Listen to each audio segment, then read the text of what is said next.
আসসালামু আলাইকুম প্রিয় দর্শক। আ বাংলা এডিশনের নিয়মিত আয়োজন কারেন্ট এডিশনে আপনাদের সবাইকে স্বাগত জানাচ্ছি। আমাদের সাথে আজকে বিশেষ একজন অতিথি উপস্থিত আছেন। যেমনটি আমরা সারাদিন ঘোষণায় বলছিলাম যে বাংলাদেশ ক্রিকেট বোর্ডের আ উম পরিচালক এবং উনার সবচেয়ে বড় পরিচয় যেটা সেটা হচ্ছে যে উনি একজন জনপ্রিয় বাংলাদেশের কণ্ঠশিল্পী। বিশেষ করে আমাদের সময়ের, আমাদের কৈশোরে যার গান বাংলাদেশের এমন কোনো ঘরে নাই যেখানে চলত না যারা গান শুনেন। তো আসিফ আকবর আমাদের সাথে আছেন। আসিফ আকবরের আজকে আরেকটা বিশেষ একটা দিন সেটা হচ্ছে বাংলাদেশের অ্যা সংগীতাঙ্গনে গানের জগতে অ্যা অ্যা রেকর্ড ব্রেকিং যে গান 'ও প্রিয়া তুমি কোথায়' সেটার ২৬ বছরে পড়ল আজকে। গতকালকে ২৫ বছর শেষ হয়েছে। আসিফ ভাই আপনাকে স্বাগত জানাচ্ছি আমাদের সাথে। উম থ্যাংক আপনি ইউ। আপনি নিশ্চয়ই ভালো আছেন। আমরা আজকে অনেক বিষয় নিয়ে কথা বলবো। আপনি এখন আ আপনি একজন শিল্পী, তারপরেও এখন খেলার জগতেরও মানুষ। আপনি যদিও ছোটবেলা থেকেই খেলার জগতেরই মানুষ ছিলেন, সাথে গান গেয়েছেন। তো আমরা শুরু করি খেলা দিয়ে। যেহেতু আ খুব সম্প্রতি কিছু ঘটনা ঘটেছে। আমরা বাংলাদেশের মানুষ ভারতীয় ক্রিকেট সংস্থা এবং আইসিসির যে নগ্ন হস্তক্ষেপ বাংলাদেশের ক্রিকেটের উপরে দেখেছি। বাংলাদেশ ক্রিকেটের একটা কালো অধ্যায়ই চলছে বলব। সেই জায়গাতে সবশেষ আপনাদের এই যে বাংলাদেশ বিশ্বকাপে যাওয়া হলো না, এটার সবশেষ অবস্থাটা কি? আপনাকে ধন্যবাদ আ আজকে স্পেশাল এডিশনে আমাকে ডাকার জন্যে। আর কারেন্ট এডিশন। আমরা আমরা আ ও প্রিয় তুমি কোথায় ২৫ বছর শেষ, ২৬ বছর বলল। আপনাকেও ধন্যবাদ জিনিসটা মনে রাখার জন্য। আর আমরা টি-টোয়েন্টি ওয়ার্ল্ড কাপ বা সব ধরনের ক্রিকেট নিয়ে ভাবি যেহেতু ক্রিকেট সংস্থা বিসিবি। আমাদের কাজই হচ্ছে ক্রিকেট অপারেশনস চালানো। তো সেক্ষেত্রে যে টি-টোয়েন্টি ওয়ার্ল্ড কাপটা সামনে অনুষ্ঠিত হতে যাচ্ছে ভারতে এবং শ্রীলঙ্কায়, সেখানে বাংলাদেশ টিম নিরাপত্তা ইস্যুতে অংশগ্রহণ করছে না। এবং কেন নিরাপত্তা ইস্যুতে অংশগ্রহণ করছে না সেটা আমরা অতীতেও ব্যাখ্যা দিয়েছি। প্রয়োজনে আজকে আমরা আবার ব্যাখ্যা দেওয়ার চেষ্টা করব প্রশ্নের উপর ডিপেন্ড করে। জি। তো মানে আমাদের বাংলাদেশের মানুষ যে বিষয়টা আমার মনে হয় সবচেয়ে বেশি জানতে চায়, এই যে ভারতের সাথে আপনাদের যে কথাবার্তাগুলো হচ্ছিল তাদের দিক থেকেও কিছু আপনাদের বেশ কয়েকটা মিটিংও হয়েছে। সেখানে কি ধরনের আলোচনা হয়েছে? ভারত আসলে কি চাইছিল? প্রথমত আমাদের আ আইপিএল এ মুস্তাফিজ ইস্যু নিয়ে আমাদের যে একটা অপমানজনক ঘটনা সেখানে ঘটে গেল এবং যে আঘাতটা এসেছে বাংলাদেশের এবং বাংলাদেশী মানুষের আত্মমর্যাদার প্রশ্নে একটা বিশাল আঘাত ছিল যেটা। সেটা আমাদের দেশের মানুষ মেনে নেয়নি, আমরাও মেনে নেইনি। তো একজন প্লেয়ারের নিরাপত্তা ইস্যুতে তাদের যেই উগ্রবাদী গোষ্ঠীগুলো হুমকি মাথায় রেখে বা মনে নিয়ে আ ভারত আমাদের মুস্তাফিজকে খেলতে দেয়নি আইপিএল এবং যেটা সে নিজেও যায়নি। তাকে অকশনে তোলা হয়েছে। তারপর সে সেখানে খেলার জন্য ডাক পেয়েছে এবং তাকে বহিষ্কারও করা হয়েছে সেখান থেকে। তো এটা ছিল ইনসাল্টিং এবং সেটার উল্লেখ ছিল একটা প্লেয়ারের নিরাপত্তা ইস্যু নিয়ে। তো নিরাপত্তা যখন একজন প্লেয়ারকে দিতে পারে না, তখন আমাদের প্রশ্ন আসছে স্বাভাবিকভাবেই যে আমাদের যে বিশাল কন্টিনজেন্ট যাবে খেলাটা দেখতে, শুধুমাত্র ১৫ জন প্লেয়ার ও ২৫ জন টিম মেম্বার নয়। এখানে বাংলাদেশে অনেক বড় মিডিয়া পার্ট আছে, অনেক বড় দর্শক সার্কেল আছে, অনেক সংগঠক যাবেন, অনেক মানুষজন যাবেন খেলাগুলো দেখতে। তো সেক্ষেত্রে গত কয়েকদিনের বা কয়েক মাসের তাদের যে কর্মকাণ্ড সেখানে দেখছি বাংলাদেশ সন্দেহে পিটিয়ে তারা লোকাল মানুষকে মেরে ফেলছে এবং বাংলাদেশীদেরকে হেনস্থা করছে। তো এরকম অবস্থায় আমাদের সাংবাদিক বা আমাদের অফিসিয়ালস কিংবা আমাদের দর্শকদের নিরাপত্তার জন্য আমরা বলেছি যে আমরা অবস্থান স্পষ্ট করেছি নিরাপত্তা ইস্যুতে ভারত যাওয়া আমাদের জন্য ঠিক হবে না। পরবর্তীতে সরকার এটা টেক ওভার করে। সরকারের কাছে যখন আমাদের আবেদনটা যায় যে আমরা এই ইস্যুতে একটা সমস্যায় আছি। কারণ আপনারা জানেন যে আমরা যদি সিদ্ধান্ত নেই আমরা ভারতে খেলতে যাব, সেক্ষেত্রে গভর্নমেন্টের একটা জিও লাগবে, একটা অথরিটি লাগবে আমাদের যে আমরা অনুমতিটা লাগবে আমাদের ইন্ডিয়া গিয়ে খেলতে। তো হুম, সেই অনুমতিটা দেওয়ার ক্ষেত্রে তখন গভর্নমেন্টের ৪ টা ডিপার্টমেন্ট আইন, ক্রীড়া, তথ্য এবং পররাষ্ট্র এই ৪ টা মন্ত্রণালয় সিদ্ধান্ত নিল এবং তাদের গোয়েন্দা রিপোর্টের ভিত্তিতে তারা সিদ্ধান্ত নিল যে বাংলাদেশ টিমের ক্রিকেট খেলতে যাওয়া উচিত হবে না ভারতে। কিন্তু আমরা বিশ্বকাপ খেলতে চাই এবং সেটা হতে হবে শ্রীলঙ্কায় যেটা অতীতে হয়েছে। তো এই সমস্ত সমাধানগুলি বা সমস্যাগুলির সমাধানে আ হস্তক্ষেপ করেছে আমি বলব যে সরকার তাদের দায়িত্ব পালন করেছে। আপনারা জানেন বাংলাদেশে সামনে একটা নির্বাচন আছে এবং ওখানেও একটা নির্বাচন চলছে। তো আমরা এই অস্থিতিশীল মোমেন্টে একটা তত্ত্বাবধায়ক বা ইন্টারিম গভর্নমেন্ট এখানে কাজ করছে, যে ইন্টারিম গভর্নমেন্টের কাছে মনে হয়েছে তারা তাদের সিকিউরিটি রিজনে আমাদের খেলতে না যাওয়া উচিত। সেক্ষেত্রে গভর্নমেন্ট স্বপ্রণোদিত হয়ে প্রথমে আইপিএল এর সম্প্রচার বন্ধ করেছে।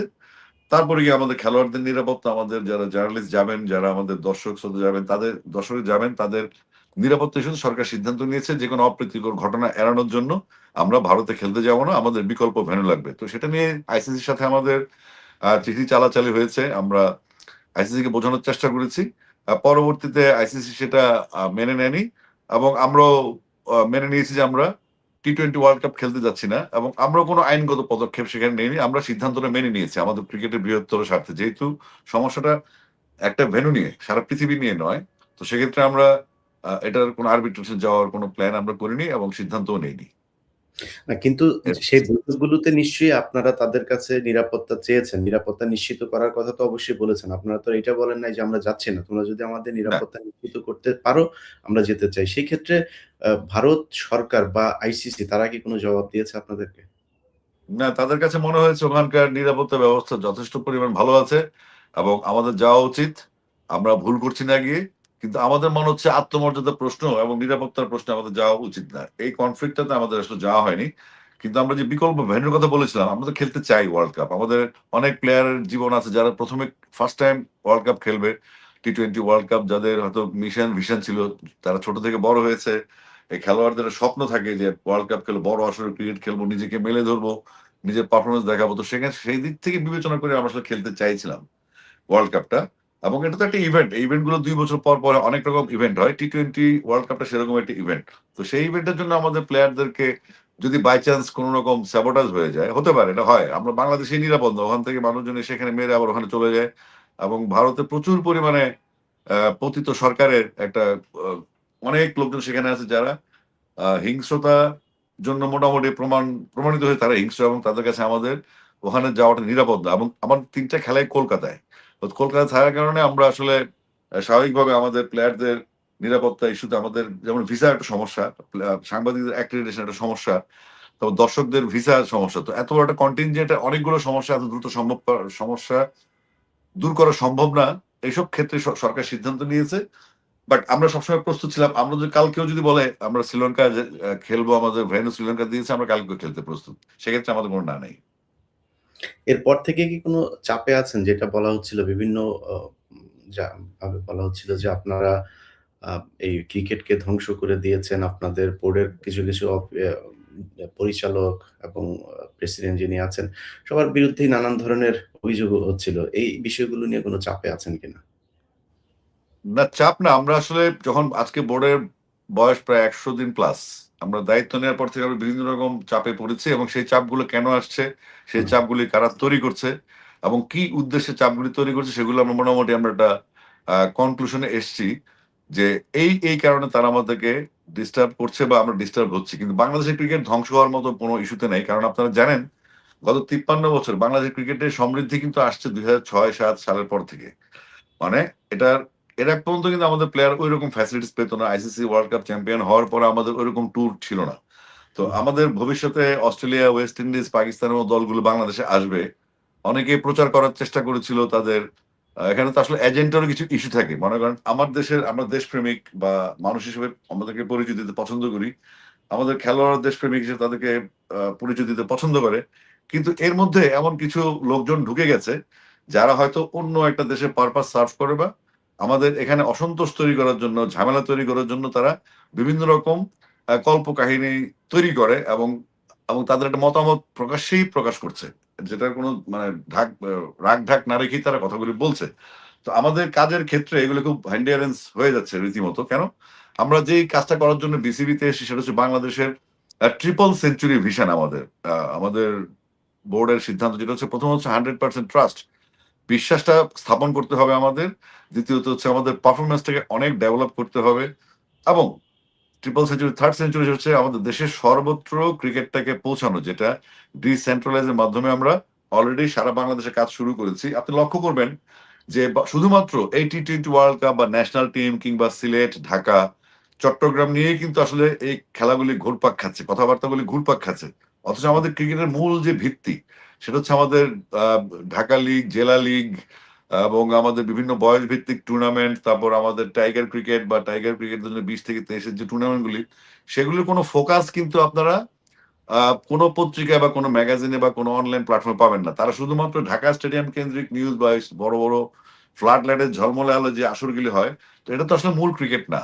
এই যে এখন বাংলাদেশে চলছে আপনার অনূর্ধ্ব 18 ফাইনাল রাউন্ড কক্সবাজারে, অনূর্ধ্ব 16 ফাইনাল রাউন্ড চলছে, অনূর্ধ্ব 14 জোনাল রাউন্ড চলছে, এবং অচিরে শুরু হচ্ছে অনূর্ধ্ব 12। শুরু হবে মাদ্রাসা ক্রিকেট, শুরু হবে ইংলিশ মিডিয়াম ক্রিকেট, শুরু হবে ছিন্নমূল এবং সুবিধা বঞ্চিত শিশুদেরকে নিয়ে ক্রিকেট, যেটা আমরা চাচ্ছি পুরো ক্রিকেটটাকে আমাদের শিশুদের মধ্যে, আমাদের আপকামিং জেনারেশনের মধ্যে ছড়িয়ে দিতে, যেটার কারণে তাদের মনে একটা ডিসিপ্লিনের জন্ম দিবে, যে ডিসিপ্লিনটা হচ্ছে বেসিক্যালি ক্রিকেটের মূল স্তম্ভ। এই ডিসিপ্লিনটা সে প্লেয়ার হতে পারুক বা না পারুক, একটা ভবিষ্যতে যখন সে দাঁড়াবে, একটা জায়গায় দাঁড়াবে, তখন ডিসিপ্লিনটা তার জীবনে কাজ করবে, যেটা ক্রিকেট খেলা শুধুমাত্র একটা খেলা না। এটার ভিতরে অনেক কিছু আছে যেটা আপনার জীবনকে গড়তে সুবিধা দিবে। যেমন আমি প্লেয়ার ছিলাম, আমি প্লেয়ার হতে পারিনি, কিন্তু আমি ক্রিকেট মাঠে যে ডিসিপ্লিনটা, সেটা আমার ব্যক্তি জীবনে কাজে লেগেছে। তো আমরা চাচ্ছি যে আমাদের সোসাইটিতে যে কিশোর গ্যাং কালচার কিংবা প্রচুর ড্রাগ এডিক্ট বা 83 লক্ষ ড্রাগ এডিক্ট আমাদের বাংলাদেশে আছে, তো এই জিনিসগুলো থেকে আমাদের নতুন প্রজন্মকে বা তরুণ প্রজন্মকে বের করে নিয়ে আসার টেন্ডেন্সিতে আমাদের এই ক্রিকেট প্রোগ্রামগুলি করা, যেখানে আপনার সারা দেশে খেলাধুলা হবে, বাচ্চারা তাদের গার্ডিয়ান সহ মাঠে যাবে, তারা অন্যান্য পথ যেগুলো ভালো না সেখান থেকে তারা ফেরত আসবে এবং মাঠে মনোযোগ দিবে। আপনি জানেন যে ডিসিপ্লিনটা হচ্ছে ক্রিকেটের মূল ভিত্তি, এবং সেই ডিসিপ্লিনটা দিকে আমরা নজর দিচ্ছি। আর যে বিশ্বাসযোগ্যতা বা প্রবলেম গুলো বলছেন, বাংলাদেশের প্রথম সারির পত্রিকা যেগুলা মনে করেন দৈনিক প্রথম আলোর পত্রিকা যদি বুলবুলের কার্টুন নিয়ে, বুলবুলের কার্টুন তৈরি করে, আমার BC president Aminul Islam বুলবুলের cartoon তৈরি করে তারা নিউজ ছেপেছে, উনি ওয়ান ওয়ে টিকিট নিয়ে অস্ট্রেলিয়া চলে গেছেন, বাংলাদেশে হায় হায় অবস্থা। ডেইলি সান নামে একটা পত্রিকা আছে, ইংলিশ ইংলিশ পত্রিকা, জাতীয় দৈনিক, তারা তো রীতিমতো ডিক্লারেশন দিয়েছে গভীর রাতে আমিনুল ইসলাম বুলবুল ওয়ান ওয়ে টিকিট নিয়ে চলে গেছে। আবার কয়েকদিন আগে দেখলাম আপনার, এটা সব নাম গন্ধহীন চ্যানেল এগুলি, যেগুলো কোনো ভিত্তি আমরা খুঁজে পাই না, সেখানে বলা হচ্ছে আমিনুল ইসলাম বুলবুল বিপিএল এ ম্যাচ গড়া পেটায় জড়িত। তো এই ধরনের ভুয়া নিউজ গুলা বা বিভ্রান্তি তৈরি নিউজ গুলা মানুষের মনে কিন্তু একটা ভাবান্তর সৃষ্টি করে, মানুষের মনে নেগেটিভিটি তৈরি করে। তো আমরা যেটা চাচ্ছি সেটা হচ্ছে ক্রিকেটটাকে এগিয়ে নিতে, কিন্তু ক্রিকেটের আশেপাশে আনুষঙ্গিক যে ডিস্টারবেন্স গুলো আছে, সেগুলো আমাদের কাজকে ডিস্টার্ব করছে, ভবিষ্যতে ক্রিকেটকে এগিয়ে নিয়ে যাওয়ার জন্য একটা প্রতিবন্ধকতা সৃষ্টি করছে। এই জন্য আমাদের বিভিন্ন রকম সিদ্ধান্ত নিতে হচ্ছে এবং আমরা এগুলো ফেস করার চেষ্টা করছি। আপনি জানেন, আমাদের ক্রিকেটটা যখন আমরা বোর্ডের দায়িত্ব নেওয়ার পর থেকে, আমরা গত 17 বছর যে বোর্ডটা চলেছিল, সেই বোর্ডের অনেক রকম অনিয়ম, ত্রুটি, দুর্নীতি আমরা আমাদের সামনে আস্তে আস্তে আস্তে আসছে, যেগুলো আমরা আস্তে আস্তে প্রকাশ করবো, সেগুলো ফাইলগুলি আস্তে আস্তে আমাদের কাছে আসছে। তো আমরা বিশ্বাস করি এবং বুঝে গেছি যে গত 17 বছর যে বোর্ডগুলো ছিল, সেই বোর্ডের বৈধতা। আচ্ছা ভাই, এটা কি একটু মোটা দাগে কি একটু বলা যায় যে মানে কি কি বিষয়গুলো নিয়ে? আমরা শুনেছি যে আপনাদের এখানে নাকি ডাব কিনতে পাওয়া যায় 18,000 টাকা দিয়ে, তারপরে অনেক কিছু শুনেছি।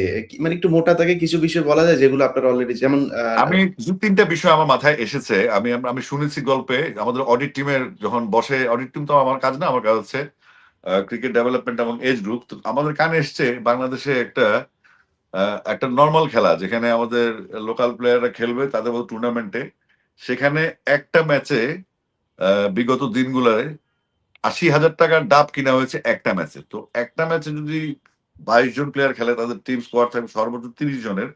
তো সেখানে 80,000 টাকার ডাব কিভাবে খায়, সেটা একটা প্রশ্নবিদ্ধ। তো আমাদের নাজমুল ইসলাম ভাই কিন্তু ওই কথাটাই বোঝানোর চেষ্টা করেছেন, পরবর্তীতে যেটাকে অপব্যাখ্যা দেওয়া হয়েছে। তারপরে মনে করেন ছোটখাটো ইস্যুগুলো বলি, যেগুলো বড়গুলো যেহেতু অথেন্টিক হতে হবে, দলিল দালিলিক থাকতে হবে। যেমন মাইক্রোবাস ভাড়া, আমাদের মাইক্রোবাসের বিশাল বহর আছে, যেটা বিসিবির কাজ করে। সেখানে দীর্ঘদিন ধরে একটা সিন্ডিকেট কাজ করছে। আপনি যদি নওগাঁ থেকে নাটোর যান, যে মাইক্রোবাসের ভাড়াটা হওয়া উচিত 5,000, 5,500, 6,000 টাকা, সেই মাইক্রোবাসের ভাড়াটা ধরা হচ্ছে 16,000, 16,500 টাকা। তো এটা একটা টাকার একটা আহ, দুর্নীতির মৎসব, যেটা আমরা বলতে পারি। তো এই ধরনের ছোট ছোট কিছু এক্সাম্পল আপনাকে দিলাম। পরবর্তীতে এই মাটির ইস্যু আসবে বা টিকেটিং এর ইস্যু আসবে, বা আমাদের 17 বছরে বিসিবির ভিতরে থাকা যেই পুরোনো লোকগুলো আছে, আমরা একটা বোর্ড মিটিং করতে পারি না, মুহূর্তের মধ্যে খবরটা বাইরে চলে যায়। এমনকি আমাদের বোর্ডের বাইরে গিয়ে পিছন দিক দিয়ে দেখতে হয় কেউ শুনছে কিনা, সাউন্ড প্রুফ, তারপরেও আমাদের এই সন্দেহ থাকে। তো অর্থাৎ আমরা শুরু থেকেই এমন একটা চ্যালেঞ্জের মধ্যে আছি, যেটা হচ্ছে আমাদেরকে তারা এই বোর্ডে থাকতে দিচ্ছে না বা থাকতে দিচ্ছে না কেন জানেন? সেটা হচ্ছে অতীতের যে ঘটনাগুলো সেগুলো ধামাচাপা দেওয়ার জন্য এই বোর্ডটা তাদের জন্য খুব হুমকি স্বরূপ হয়ে গেছে। এই বোর্ডটা না থাকলে অতীতের ঘটনাগুলো ধামাচাপা দেওয়া যাবে, এবং তারা সেই চেষ্টাও করেছে। এবং আর মোটা দাগে যদি বলেন, অতীতে যে ফ্যাসিস্ট ছিল তাদেরকে পুনর্বাসন করার জন্য আমাদের বর্তমানের যে বৈষম্য বিরোধী আন্দোলন হয়েছে, বিপ্লবটা হয়েছে, এবং বাংলাদেশের নতুন বাংলাদেশের যে সম্ভাবনা নিয়ে ইন্টারিম সরকার গঠন করে চলছে, সেখানে আমাদের ক্রিকেটটাকে ডিস্টার্ব করার জন্য বা আমাদের এই বোর্ডটাকে সরিয়ে ফেলার জন্য আপনারা বিভিন্ন কমেন্ট শুনেছেন। কেউ বলছেন অবৈধ, কেউ বলছে ক্ষমতায় আসলে এই বোর্ড নতুন করে গঠন করা হবে। এগুলো কোনো ভিত্তি আসলে আমরা খুঁজে পাইনি। কারণ একটা ইলেকটেড বডি যখন কাজ শুরু করে, তখন বাইরে থেকে ২৫ জন ডিরেক্টর কাজ করছেন, একজন রিজাইন করেছেন তার ব্যক্তিগত কারণ দেখে, তার বাবার অসুস্থতা দেখে, বাকি ২৪ জনই কাজ করছেন। তো সে সমস্ত কথাবার্তাগুলোকে মিডিয়াতে যেভাবে আসে এবং তারা যেভাবে দাম্ভিকতার সাথে কথা বলে, তো তাদের যে অতীতের ভূমিকা এবং ২৪ আ জুলাইয়ের বিপ্লব পরবর্তী সময়ে যেই ঘটনাগুলি আমাদের সামনে আসছে, যে ফ্যাসিস্টদেরকে পুনর্বাসন করা এবং তাদেরকে নিয়ে নতুনভাবে মডেল তৈরি করা, তাদের পুরনো কাজগুলোকে ধামাচাপা দেওয়ার জন্য রানিং কিছু লোকজন তাদেরকে প্যাট্রোনাইজ করছে, তাদেরকে বিক্ষুব্ধ করছে বা তাদেরকে উস্কানি দিচ্ছে এবং মিডিয়াকে ফলস ইনফরমেশন দিচ্ছে, মিডিয়াকে যা তা বলে যাচ্ছে, সেগুলো নিয়ে একটা ধোঁয়াশা তৈরি হচ্ছে। তো সব মিলিয়ে ক্রিকেট বোর্ড সিদ্ধান্ত নিচ্ছে যে আমাদের আসলে এখন যে কাজগুলি করা দরকার সেটা হচ্ছে প্রথম হচ্ছে জুয়া থেকে ক্রিকেটকে সুরক্ষা করা, এক নাম্বার। দুই হচ্ছে উচ্চমানের পারফরমেন্স নিশ্চিত করা আমাদের প্লেয়ারদের, সংগঠকদের, কোচদের, স্কোরারদের, আম্পায়ারদের, যারা সংযুক্ত গ্রাউন্ডস এর, ফ্যাসিলিটিস এর, লজিস্টিক্স এর। তারপর সংযোগ গড়ে তুলতে হবে আপনার পুরা জেলা টু জেলা, উপজেলা থেকে সব খেলোয়াড়রা যেখানে খেলতে চায় একাডেমি গুলা, সেখানে তাদেরকে মূল হারমোনিতে নিয়ে আসা কেন্দ্রীয়, এবং তাদের এই লোকাল যে খেলাগুলি হয় সেগুলাকে সেন্ট্রালি যেন মনিটর করা যায়, প্যাট্রোনাইজ করা যায়, সেই লক্ষ্যে কাজ করা। আর বিসিবি কে ৪ নাম্বার, বিসিবি কে একটা বিশ্বমানের প্রতিষ্ঠান হিসেবে তৈরি করার জন্য আমরা কাজ করছি। আপনারা জানেন আমাদের প্রেসিডেন্ট আমরুল ইসলাম বুলবুল দীর্ঘদিন তিনি আইসিসি তে বিভিন্ন পর্যায়ে চাকরি করেছেন, বিভিন্ন দেশে ক্রিকেট ডেভেলপমেন্টে তিনি কাজ করেছেন এবং তিনি সফল হয়েছেন। তিনি কিন্তু তার চাকরি ছেড়ে দিয়ে বিনা বেতনে বিসিবি প্রেসিডেন্ট হয়েছেন, এবং তিনি একজন সফল ক্রিকেটার ছিলেন। বাংলাদেশের প্রথম টেস্ট সেঞ্চুরিয়ান, তার ক্রিকেট ক্যারিয়ার নিয়ে কোনো কথা নেই। এই সমস্ত জিনিসগুলো এত ভালোভাবে পাওয়ার পর যখন ধোঁয়াশা তৈরি করা হয়, তখনই আমাদের কিছু পদক্ষেপ নিতে হয়েছে ওই জিনিসগুলোকে লক্ষ্য রেখে। আমরা শুনেছি যে আপনাদের নাকি ঢাকা থেকে এই ফতুল্লাতে যেত আগের যে বোর্ড প্রেসিডেন্ট ছিলেন পাপন, তিনি হেলিকপ্টারে যেতেন। তারপরে আপনাদের সাবেক একজন ক্রিকেটার, যিনি বোর্ডের পরিচালক ছিলেন, আ তিনি বিভিন্ন সময় খেলার আপনার প্লেয়ারদের সাথে বিভিন্ন দেশে যখন টুর্নামেন্ট হতো সেখানে যেতেন এবং আ অনৈতিকভাবে, অবৈধভাবে তিনি বোর্ডের টাকা খরচ করতেন এবং সেটার সংখ্যা আমি কিছুদিন আগে আমার ফেসবুকেও করেছিলাম যে বিষয়গুলো প্রায় ৳২,৫৮,০০,০০০ র মতো আমার মনে হয় নামটা বললে আপনার জন্য বলতে সুবিধা হবে। নাজমুল আ আ সরি মাহমুদ উনার নাম কি? সুজন। খালেদ আচ্ছা, মাহমুদ হ্যাঁ। সুজন। খালেদ মাহমুদ জি। সুজন। তো উনার বিরুদ্ধে এসব অভিযোগগুলো এসেছে। নিশ্চয়ই আপনাদের কাছে এরকম আরো অনেকের বিরুদ্ধে অনেক অভিযোগগুলো এসেছে এবং আপনি নিজেও যেটা বললেন যে জুয়া এখানে চলছিল। যে বিষয়গুলো আমরা জানি না এবং আপনাদের এখানকার যারা স্পোর্টস এর যারা সাংবাদিক আছে তারাও আমি জানি না উনারা কি জানেন না নাকি উনারা জেনেও এগুলো গোপন করেন। তো এই বিষয়গুলো আপনারা নিশ্চয়ই প্রমাণ পেয়েছেন বা এখনো তদন্ত চলছে। এটার বিরুদ্ধে কি আপনারা ব্যবস্থা নিতে পারবেন? যারা আগে জড়িত ছিল অর্থ তছরূপ করা কিংবা এখানে যদি নাকি আরো বড় ধরনের কোনো দুর্নীতি হয়ে থাকে, তারপর জুয়ার সাথে যারা জড়িত, এটা তো একটা ভয়ংকর জিনিস। জুয়া যদি নাকি হয় আমরা শুনেছি যে বিপিএল এর বেশিরভাগ ম্যাচেই নাকি এই যে ক্রিকেটারের কথা বললাম উনি সহ আরো অনেকেই আপনার ম্যাচ আগে থেকেই ঠিক করে রাখেন যে কারা জিতবে, কারা হারবে। তো আমরা তো খেলা দেখি খুবই সরল মনে, মনে হয় যেন হ্যাঁ, এই তো খেললো এরা এই করলো। এবারের ম্যাচ নিয়ে আপনার সিলেটের যিনি আ উনি বোধহয় পরিচালক না কি যেন? তিনি উপদেষ্টা। তিনি বলেছেন যে উনি সরাসরি মোটামুটি ইঙ্গিত করেই বলেছেন যে, মিরাজ হচ্ছে গিয়ে ম্যাচ ফিক্সিং করেছেন। তো এই বিষয়গুলো আপনাদের সামনে যখন প্রমাণিত হবে, আপনারা এই ব্যবস্থা নেয়ার কোনো চিন্তাভাবনা আছে কিনা? প্রথমত হচ্ছে আপনি যে কথাগুলো বলছেন সেটা ঠিক আছে। এগুলো আপনি তো সাংবাদিক মানুষ, আপনার কাছে তথ্য যাবে, আপনি তথ্য সংগ্রহ করবেন। আর আমাদের কাজ হচ্ছে জিনিসগুলো অথেন্টিক ভাবে মানুষের সামনে তুলে ধরা। গত ১৭ বছরের অনিয়ম কিংবা তার আগে যে সিস্টেমগুলো, এই যে আপনি হেলিকপ্টারের কথা বললেন বা পরিচালক হিসেবে যেমন আমরা কোনো বেতনই পাই না। আমাদের আমিনুল ইসলাম বুলবুলের কোনো বেতন কিন্তু নাই। অর্থাৎ এই যে হেলিকপ্টারে যাওয়া বা ডাইরেক্টরশিপের নামে টাকা উত্তোলন করা, এগুলো বেতন তো আপনারও নাই, আপনাদের না, পরিচালকদেরও তো আমাদের বেতন নেই না। হ্যাঁ, জি না, হ্যাঁ। আমাদের কারোরই বেতন নেই। এটা হচ্ছে একটা সম্মানজনক একটা পদ, এবং এই ক্রিকেটের ডেভেলপমেন্টে আমরা যে কোনো বাফুফে ধরেন, সেখানে হচ্ছে ডেভেলপমেন্টের জন্য কাজ করা। কিন্তু এই যে দুর্নীতির কথাগুলি বললেন, সেগুলো অবশ্যই প্রমাণ সাপেক্ষে আমরা হাজির করব। তো সেই কাজগুলো আমাদের অডিট টিম করছে। যেমন আপনি বললেন পূর্বাচলের মাটির কথা, আপনাকে আপনি নিশ্চয়ই জানেন, এটা নিয়ে অনেক হইচই হয়েছে। তো পূর্বাচলের মাটির রিপোর্ট আমরা খুব দ্রুত পেয়ে যাব। তো আমরা এই কাজগুলো করার সময় দেখছি অতীতে যেই যারা কাজ করেছেন তাদের একটা ফ্যামিলি বা তাদের একটা গ্যাং বা তাদের একটা গ্রুপ বিভিন্নভাবে ঘুরে ফিরে বিসিবি এই মুখগুলোই ছিল। এবং এই যে আজকে ক্লাবের মধ্যে এক এক ওভারে ৯২ রান দেওয়ার মতো রেকর্ড তাদের সময় ঘটেছে, আম্পায়ারকে বলা হয়েছে তুমি ম্যাচটা এভাবে চালাবা। এবং বিপিএল এ ফিক্সিং নিয়ে যেটা বলছেন, আমরা আমরা একটা স্বাধীন একটা সুরক্ষা কমিটি করেছে, যেখানে অ্যালেক্স মার্শাল যিনি কাজ করছেন, এবং তিনি রিপোর্ট দিয়েছেন আমাদের বোর্ডে গত ২৪ তারিখে মিটিং এ, যে এই বিপিএল থেকে ৮২% জুয়া, গতবার আগের বিপিএল গুলো যেগুলো হয় সেগুলোতে যদি ১০০% থাকে, এবার ৮২% চেক দেয়া গেছে। অর্থাৎ, আর আপনি সিলেটের ইস্যু যেটা বললেন, সেটা নিয়ে আসলে আমাদের অডিট টিমও কাজ করছে। যে কোনো কমপ্লেনকে খতিয়ে দেখা বিসিবির কাজ, এবং সেটার জন্য ডিসিপ্লিনারি কমিটি কাজ করছে, এবং প্লেয়ারদেরকে উস্কানি দেয়া এবং প্লেয়ারদের যে নিয়ম কানুন আছে, তারা প্রেস কনফারেন্স করতে পারে কিনা বা তাদের প্রেস কনফারেন্স করার স্টাইলটা কি হবে, সেগুলো নিয়ে আমাদের ডিসিপ্লিনারি কমিটিকে বলা হয়েছে এগুলো চেক আউট করার জন্য। এগুলোর ২৪ তারিখে মিটিং এ বড় সিদ্ধান্ত হয়েছে। এবং আমাদের যে অনিয়মগুলি, এই ফিক্সিং থেকে শুরু করে ম্যাচ, আমাদের লোকাল লিগ গুলা বা লোকাল ঢাকার বাইরের লিগ গুলা, বা খেলোয়াড়দেরকে বাদ দিয়ে দেওয়া বা খেলোয়াড়দেরকে ফেভার করে নিয়ে আসা, যেখানে ট্যালেন্টরা নষ্ট হয়ে যায়, ট্যালেন্টরা খেলতে পারে না। তো সবকিছু মিলিয়ে একটা হযবরল পরিস্থিতি আমরা বোর্ডটাতে পেয়েছি। সেইগুলা আমরা সমাধানের লক্ষ্যে কাজ করছি, এবং আমি বিশ্বাস করি আপনারা খুব দ্রুতই, আমাদের অডিট টিম কাজ করছে, তো আমাদের অডিট টিমের একজনকে আবার ফিক্সিং এর, যিনি অডিট করছিলেন মার্টিনে, তাকে আবার ফিক্সিং এর দায় দিয়েছে। তিনি আবার নিজে অ্যালেক্স মার্শালের সাথে কথা বলছেন, এবং নিজ থেকেই তার পদ থেকে, তিনি ডাইরেক্টর আছেন কিন্তু ওই অডিট টিম থেকে তিনি রিজাইন করেছেন, এবং তিনিও ন্যায় বিচারের জন্য অপেক্ষা করছেন, এবং তিনিও তার কাজ চালিয়ে যাচ্ছেন। এটা যদি প্রমাণিত হয় তাহলে ফিক্সার হিসেবে তার তো শাস্তি হবে। আর যদি প্রমাণিত না হয়, তাহলে কারা এই কাজগুলি করছে তাদের মুখোশটা আমরা সামনে তুলে ধরবো। তো এই সমস্ত দুর্নীতি, হেলিকপ্টারে যাওয়া বা ডাইরেক্টরশিপের নামে, কোচিং এর নামে টাকা নেয়া, নিজের চিকিৎসার নামে, এগুলা অতীতে হয়েছে। এবং আমাদের যে খেলাধুলার যে বাচ্চারা যে খেলবে, সেখানে দেখা যাচ্ছে হোটেলে ভাড়া নিচ্ছে ৩,০০০ টাকা, কিন্তু বাচ্চাদেরকে রাখা হচ্ছে নরমাল ডরমিটরিতে, যেখানে মানে পয় নিষ্কাশন থেকে শুরু করে থাকা খাওয়া ফ্যাসিলিটিস গুলো খুব পুয়ার।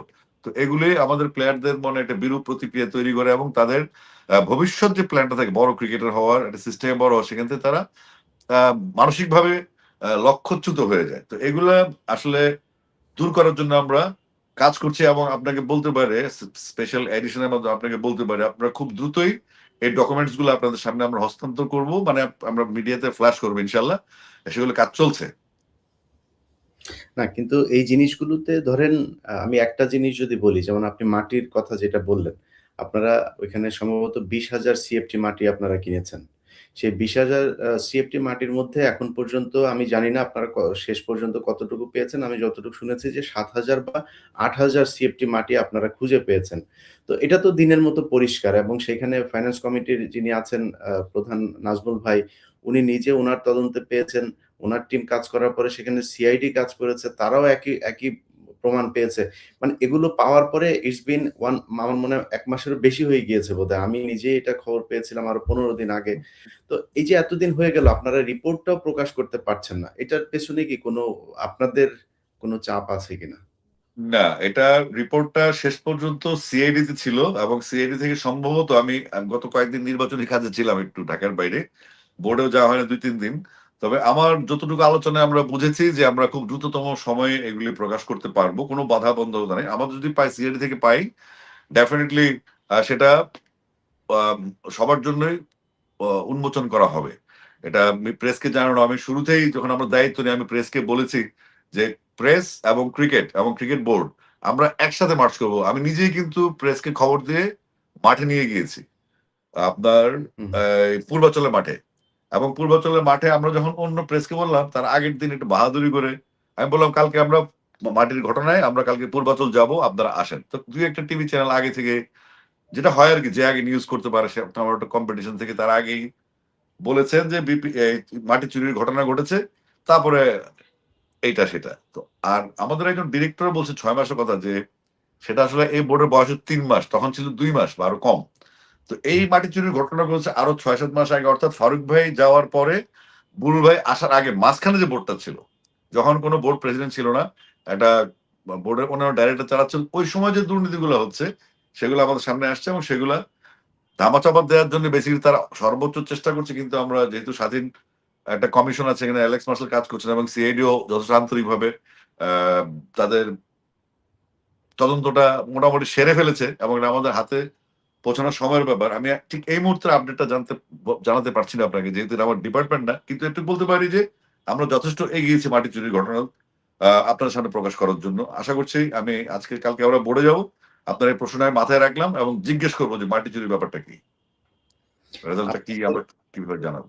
আপনাদের বোর্ডের প্রেসিডেন্ট দেশে আপনার, আমি এটা নিউজ দেখার পরে আমি আপনাকে টেক্সটও করেছিলাম। আপনি হাহা রিয়েক্ট দিয়েছিলেন যে মানে বুলবুল ভাই হঠাৎ করে ওয়ান ওয়ে টিকেট নিয়ে তারপর অস্ট্রেলিয়াতে চলে গেল। উনি যেহেতু উনার ফ্যামিলি বোধহয় এখনো অস্ট্রেলিয়াতেই থাকেন, উনি সেখানেই জব জি, করতেন। তো উনারা বুঝাতে চেয়েছেন যে অস্ট্রেলিয়া থেকে উনি আর ফিরবেন না, ওই চাকরিতে চলে গিয়েছেন। মানে যেই দেশের সাংবাদিকরা এইটা করতে পারে, তাদের অনেকের পত্রিকাতে আমরা শুনেছি যে বাংলাদেশের ক্রিকেট মোটামুটি শেষ। ১০-১৫ বছর পিছিয়ে গেল এবং সামনে নাকি আমাদের অর্থের ব্যাপক সংকট হবে এই ভারতে বিশ্বকাপ খেলতে না যাওয়ার কারণে।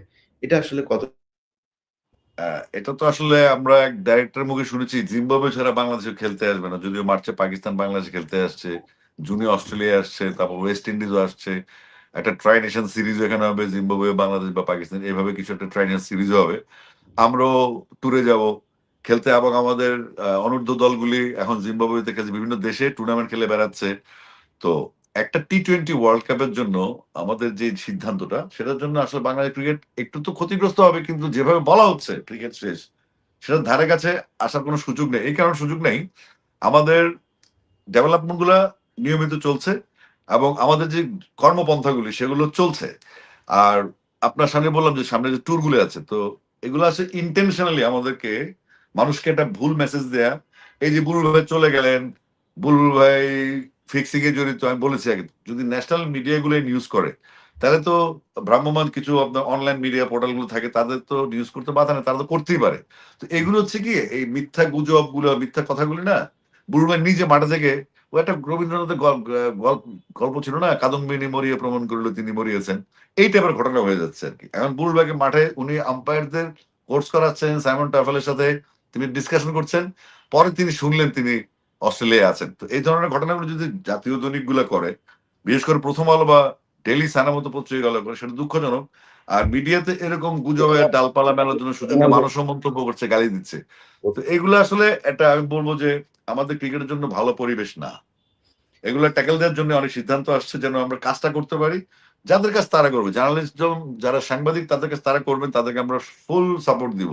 যতটুকু প্রয়োজন। কিন্তু অপ্রয়োজনীয় আর কোনো কিছু করার সুযোগ নাই। মানে ক্রিকেটটাকে নিয়ে এত কথা হচ্ছে, ক্রিকেট খেলাটা নিয়ে কথা হচ্ছে না খুব একটা। তো ক্রিকেটটা আমাদের, এই যে বললাম আপনাদের, ক্রিকেটটা চলছে সারা বাংলাদেশে কিন্তু খেলা হচ্ছে।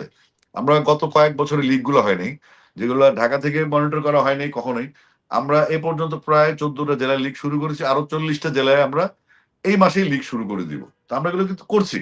তো সেগুলো কিন্তু ফোকাস হচ্ছে না। এই বুলবুল ভাই চলে যাচ্ছে, বুলবুল ভাই ফিক্সিং, এটা ওইটা, আসিফ এটা বলল, সাকিব, নানান রকম গল্প নিয়ে একটা যেই উত্তপ্ত পরিবেশ তৈরি করছে। আপনারা জানেন কিছু রকম লোকজন আছে যারা তাদের কনটেন্ট তৈরি করেছে মূল কাজ, যেটা কনটেন্টিজম বলি আমি, এটাকে জার্নালিজমের জায়গায় কনটেন্টিজম চলে আসছে। ওই কনটেন্টিজমে সে একবার বলছে, সেই বলতে পারে কালকে থেকে আমরা, আপনি কি শুনতে পাচ্ছেন? আমাকে একটা ফোন জি, আসছিল আমার। জি, জি, ফোন আসছিল আবার। ঠিক আছে এখন। যে জি। কালকে থেকে আমরা ইন্ডিয়া যাবো না, বাংলাদেশ যাবে, শ্রীলঙ্কায়, পাকিস্তান যাবে, অমুক পাকিস্তান আসবে না। কয়দিন পর সেই বলল, সেই লোকটাই বলতেছে বাংলাদেশ ভুল সিদ্ধান্ত নিয়েছে, ভারত যায়নি, বাংলাদেশ এই করেছে, তো এক মুখে কয়েক রকম কথা বেরোচ্ছে। তো এরা যদি সাংবাদিকতার মাত্রা যদি এটা হয়, তাহলে তাদেরকে তো অবশ্যই তাদের জায়গায় রাখতে হবে। এই জন্য সবাইকে ঢালাভাবে আমি দোষ দিচ্ছি না। এখানে কিছু রেসপন্সিবল পত্রিকা, রেসপন্সিবল টেলিভিশন চ্যানেল যদি উল্লেখ করি, যারা যেমন যমুনা টিভি বা সমকাল পত্রিকা, তারা কিন্তু আহ, কাজ করছে তাদের স্বাধীন মনোভাব নিয়ে, এবং তারা যখনই আমাদেরকে অ্যাটেন্ড করেন, প্রশ্ন করেন, আমরা অ্যাটেন্ড করি। তো এই ধরনের ব্যাপারগুলি ঘটছে। তা আমরা আসলে গভর্নমেন্টের যে নিয়ম আছে যে আপনার একটা ইস্যু, যারা সাংবাদিক জেনেন তাদেরকে কাজ করতে দেয়া, এবং অপসাংবাদিকতা যারা করে বা বিভ্রান্তি ছড়ায় মানুষের মনে খামাখায়, যাদের হাতে কোনো প্রমাণ নাই, শুধুমাত্র ফেসবুকে এসে কথা বলছে, ইউটিউবে কথা বলছে, ভিউ দিচ্ছে, কিন্তু মিথ্যা কথা বলছে, কন্টেন্ট এক প্রোগ্রামে বলে এক কথা, আরেক প্রোগ্রামে বলে আরেক কথা। তো এগুলো থেকে মুক্তি পাওয়ার জন্য কিছু সিদ্ধান্ত আসছে, কারণ আমাদের কাজটা করতে হবে বিরক্তিগুলোকে মাইনাস করে। হ্যালো, আমি কি আছি লাইনে?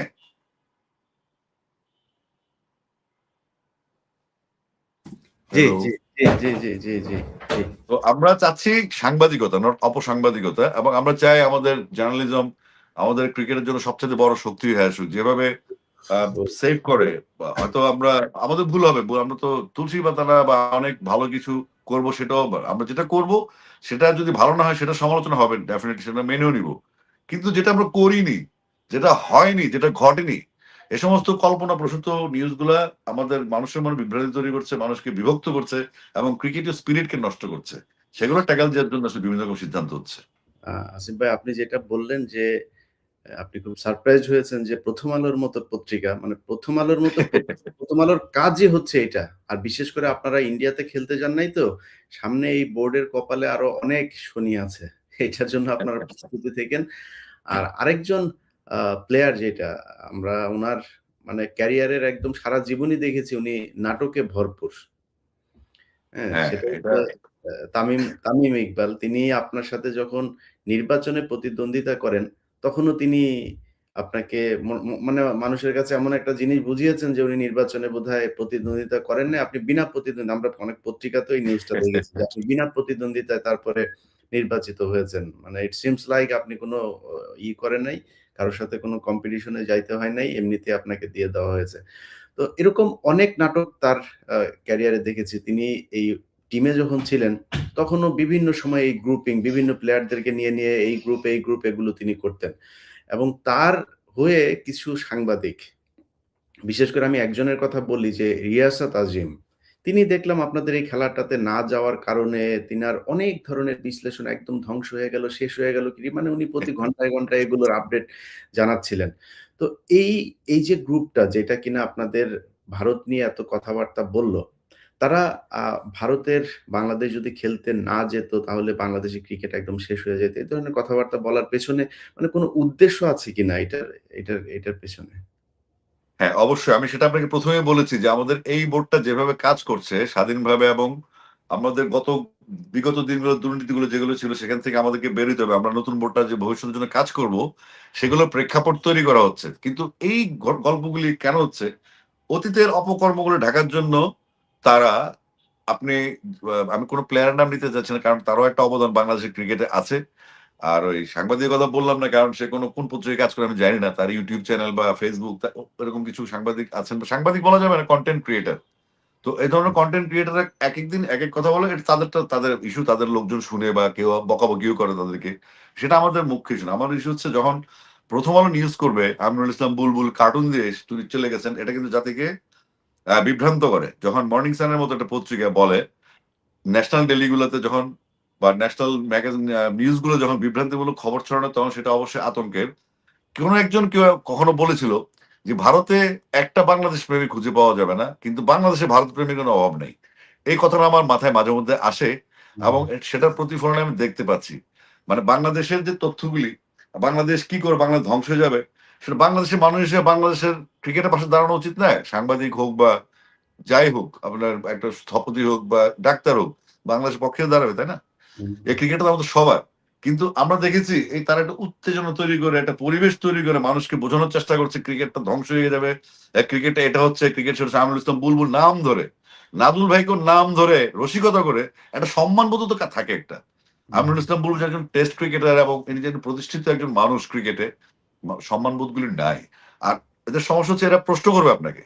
প্রশ্ন করে তারা যে প্রশ্নটা সেটা তারা কেটে ফেলবে। কেটে দিয়ে আপনার উত্তরটাকে কাটতে হেডলাইন দিবে একটা নিউজ একটা এরকম করে। তো এগুলোকে প্রোটেক্ট করার সময় আসছে। আর নাটকের যে কথাগুলি বললেন সেগুলো এখনো চলছে। যেমন গত ১৭ বছর যদি আমি ধরেই নেই যে বাংলাদেশের ক্রিকেটের জন্য মরহুম আরাফাত রহমান কোকোর একটা বিশাল অবদান আছে। তিনি ডেভেলপমেন্টের চেয়ারম্যান ছিলেন। তিনি হাই পারফরম্যান্স স্কোয়াডটা কিন্তু উনার তৈরি করেন যেখান থেকে সাকিবরা এসছে। এই হাই পারফরম্যান্স স্কোয়াড কিন্তু বাংলাদেশকে সার্ভিস দিয়েছে পঞ্চপাণ্ডবের কথা যেটা বলা হয়। আর আরাফাত রহমান কোকো মারা গেলেন তো অন্তত ১০-১২ বছর হয়েছে। তো গত ১৭ বছরে তিনি একজন গল্প করছেন তাকে আরাফাত রহমান কোকো হাতিরপুল থেকে রাস্তা থেকে তুলে নিয়ে গিয়ে ডিওএইচএস এ খেলাইছে। এই করেছেন। গত ১৭ বছর তিনি কথা বলতে পারেন নাই। কিন্তু গত ১৭ বছর ঠিকই ৩ আগস্ট তিনি আ আ গণভবনে গিয়েছিলেন সাইন করে সেখানে ৪ ঘন্টা ছিলেন। তখন হুম। গণভবনের বাইরে লাশের সারি, সারা বাংলাদেশে লাশের সারি। হ্যাঁ? সেটা একটা আবার আরাফাত রহমান কোকোর জন্য ওনার তার এখন বিরুদ্ধে দরদ। যারা গিয়েছিল আরাফাত রহমান কোকো জি? লোকের হত্যা মামলার আসামি হওয়া উচিত। কারণ ওইখানে যারা গিয়েছিল তারা সবাই হাসিনাকে সম্মতি জানানোর জন্য এবং তাকে সাহস দেওয়ার জন্য যে, "আপা আমরা আছি কোন সমস্যা নেই।" এইসব লোকগুলোই সেখানে গিয়েছিল। সেটা আপনার মতো আমি বলতে পারব না। কারণ হচ্ছে বাংলাদেশ ক্রিকেটে তার একটা অবদান আছে। বাংলাদেশ ক্রিকেটের একটা বড় অংশ ছিল। তো কিন্তু এটা এই ৩ আগস্টের পরে তাকে যারা প্যাট্রোনাইজ করছে, কারা তাকে প্যাট্রোনাইজ করছে? নিশ্চয়ই ৩ আগস্টের আগের লোকজন না। ৩ আগস্টের পরের লোকজন, তাই না? তো হুম, সেগুলো একটা ইস্যু। যেমন আরাফাত রহমান কোকো মারা যাওয়ার পরে আমরা তো কোন পোস্ট দেখি নাই উনার যে আরাফাত রহমানের কন্ডোলেন্স যে আরাফাত রহমান কোকো আমাদের ক্রিকেটের জন্য এই ছিলেন। আরাফাত রহমান ক্রিকেট আমাদের কোকো আমাদের ক্রিকেট ডেভেলপ করেছেন। সেটা নিয়ে কিন্তু গত ১৭ বছর কোন পোস্ট দেখি নাই। কিন্তু উনি শেখ হাসিনার জন্মদিনে শুভেচ্ছা জানাচ্ছেন। কোন অসুবিধা নাই। জন্মদিনে শুভেচ্ছা জানালে কোন অসুবিধা হইতেই পারে এটা। কিন্তু আবার উনার বিয়ের প্রোগ্রামেও বেগম খালেদা জিয়া গিয়েছেন। তো উনি যখন যেটা দরকার সেটা ব্যবহার করছেন। কোকো ভাইকে ব্যবহার করছে ইমোশন দিয়ে বেগম জিয়ার সাথে দেখা করেছেন। কিন্তু ওই ৩ আগস্টের ইস্যুটার কোন সমাধান এখনো হয় নাই। যেটা একটা প্রশ্ন। আবার প্রশ্ন তুলে দিচ্ছেন সাকিবকে নিয়ে। কয়েকদিন ছিলেন না প্রেসে আবার এখন আসছে বলতে সাকিব আল হাসানের আমরা নাকি নাটক করছি সাকিব আল হাসানকে নিয়ে, সাকিব আল হাসান আসবে কিনা। তো এরকম ভাবে তিনি বিভিন্ন লোকজন দিয়ে এবং আমাদেরও কিছু লোকজন আছে যারা জুলাই বিপ্লবের পরে এখন ফর্মে আছে তারাও তাকে প্যাট্রোনাইজ করছে এবং ওর পিছনে যাদেরকে দেখা যায় তারা অতিথি কখনো ছিল না এবং তারা ক্রিকেটের সাথে জড়িত কম।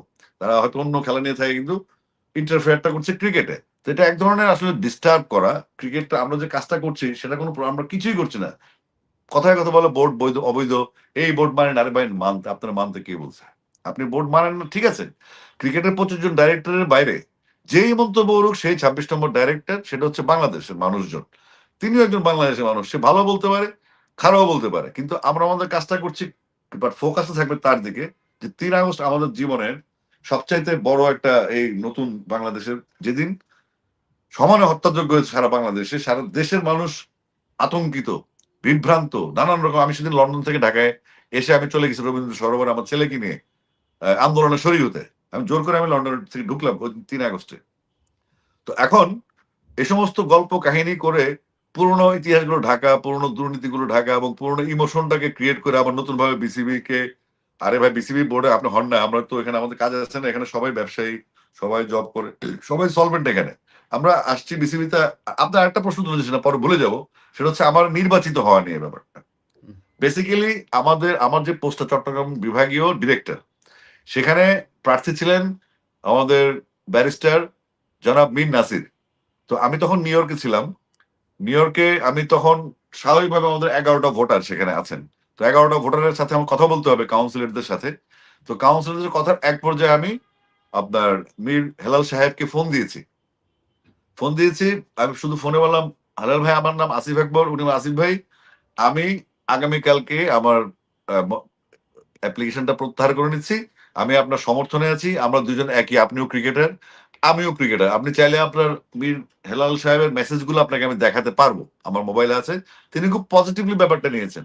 কিন্তু ওই আমার নির্বাচিত হওয়া নিয়ে আর বাকি ২৪ জন ডাইরেক্টর রুবাবুদ্দুল্লাহ কি অস্ট্রেলিয়া টিমের ক্যাপ্টেন ছিলেন? হুম, রুবাবুদ্দুল্লাহ ডিরেক্টর না? তো আমাকে ইনটেনশনালি আক্রমণ করার সুবিধা হচ্ছে একটা, আমি একটা আউটস্পোকেন। আমি সবসময় বলে ফেলি। আমি যেটা মিন করি সেটাই বলি। এটা আমি ফিলও করি। তো এই আমাকে আটকানোর একটা ভালো প্রয়াস যেটা গত ৩ মাসে না, গত ২৫ বছর ধরে শুনতেছি আমি নাই। আমি বয়কট, আমি ওই, আমি সেই, আমি তাদেরকে আর খুঁজে পাই না। আমি কিন্তু এখন আপনার সামনে কথা বলছি না, এবং আপনি আপনি ওপিনিয়ন 25 আপনি বছর তো গেল। খেলার জগতের মানুষ না, আপনি গানের জগতের মানুষ। আমাদের আগের যে বোর্ডের প্রেসিডেন্ট ছিল পাপন, তিনি বাংলাদেশের বিশ্বকাপ জয়ী একজন অধিনায়ক ছিলেন। সো আপনার তো আপনি ফার্স্ট ক্লাস ক্রিকেট খেলেছেন। আপনি মানে আমার আপনি ব্যাকগ্রাউন্ড আছে। হ্যাঁ, ব্যাকগ্রাউন্ড আছে আমার। ক্রিকেট ব্যাকগ্রাউন্ড আছে এবং আমি সংগঠকও ছিলাম দীর্ঘদিন। আমার নিজের ক্লাব বাংলা স্পোর্টিং ক্লাব যেটা ২০০৬ সালে তখন 1-11 এর সময় নিষিদ্ধ করা হয়েছে। আমি সেই ক্লাবের জন্য আমার অ্যাপ্লিকেশন করেছি। আমার ক্লাব চ্যাম্পিয়ন ছিল কুমিল্লা ক্রিকেট লিগে, রানার আপ ছিল কুমিল্লা ফুটবল লিগে। সেটা বন্ধ করে দেওয়া হয়েছে। কিন্তু ওই যে বৈধ বোর্ড না, বোর্ড এই বোর্ড মানি না। এই কথাগুলো যারা বলছেন তারা একটা এজেন্ডায় আছেন।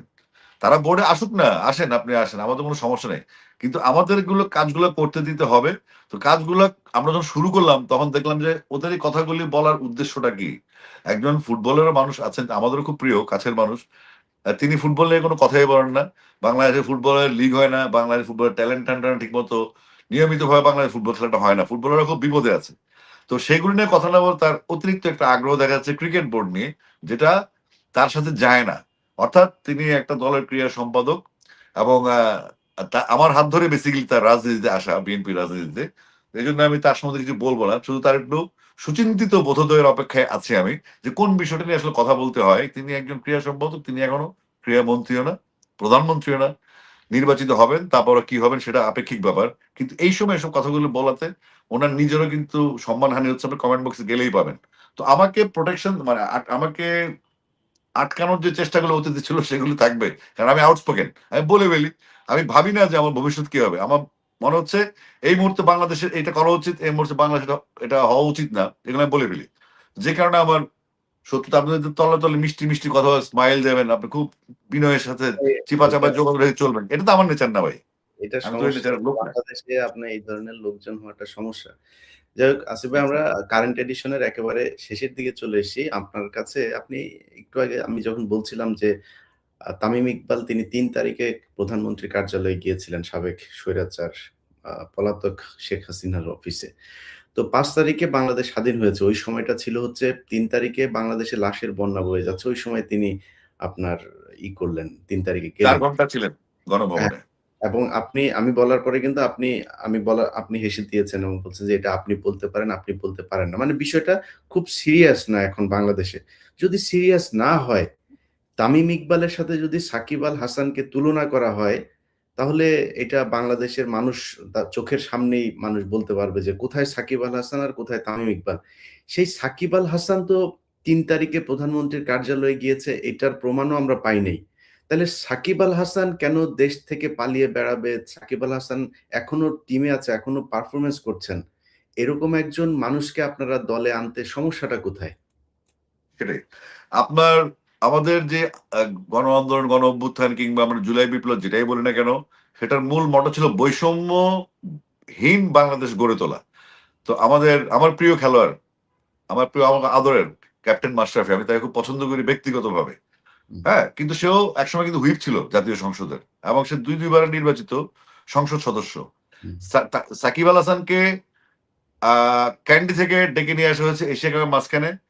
কলকাতা থেকে ডেকে নিয়ে আসা হয়েছে ওয়ার্ল্ড কাপের মাঝখানে, যেটা রীতিবিরুদ্ধ এবং তাকে ডেকে নিয়ে এসছে বাংলাদেশ সরকারের প্রধান তৎকালীন খুনি মানে ফ্যাসিস্ট হাসিনা। হুম। এনে তাকে ইলেকশনটা করানো হয়েছে এবং সাকিব কখনোই কিন্তু আমি ওভাবে আ আমি শুধু সাকিবের ব্যাপারে আমার একটা বিরক্তি আছে যে তারও একটা অনুশোচনা হওয়া উচিত যে বাংলাদেশের ক্রিকেট নিয়ে। কিন্তু আমাদের প্রশ্ন বৈষম্যহীনতা, বৈষম্য বিরোধী আলাপ কেন? যদি সাকিব এত বড় একটা পারফর্মার, সারা পৃথিবীতে বাংলাদেশের ব্র্যান্ড। সারা বাংলাদেশকে সে রিপ্রেজেন্ট করছে। সারা বাংলাদেশ তার অসংখ্য ভক্ত কুল আছে, যেটা আমি নিজেও একজন। আপনি হয়তো নিজেও একজন। সাকিব হচ্ছে আমাদের সেই পতাকাটা। তাইলে বৈষম্য কাকে বলে? যদি মাশরাফি ২ বার ১ বার এমপি, হুইপ আবার এমপি। মাশরাফি দেশে আছে এবং সে মেনে নিয়েছে ব্যাপারটা। আর আরেকজন তো ৩ আগস্টের কথা আলোচনা হলো। তাহলে ওরা দেশে থাকতে পারলে তাহলে সাকিবের সাথে বৈষম্যটা হচ্ছে। এবং বৈষম্য বিরোধী যে মানসিকতা আমাদের এখনো আছে।